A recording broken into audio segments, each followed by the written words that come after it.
Good afternoon, sir. We are reporting lesson air pollution from ship. Energy sources. Shore power reduces SO, SOx, NOx, and particulate matter emissions by 80% or more.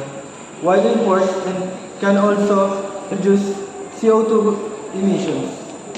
To reduce SOx emissions, ships can switch to a low sulfur fuel or alternative fuel that has the added benefit of reducing particulate matter emissions. How to lessen air pollution? Short-range electricity can be used while ships are at the port, virtually eliminating ship source SOx, NOx, PM, but also CO2.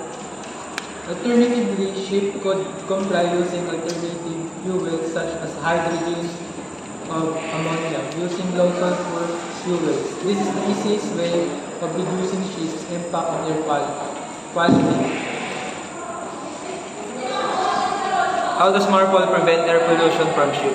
The International Convention for the Prevention of Pollution from Ship, MARPOL, is the main international convention covering prevention of pollution of the marine environment by ships from operational or accidental causes.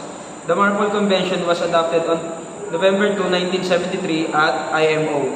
Why should we protect marine environment from pollution?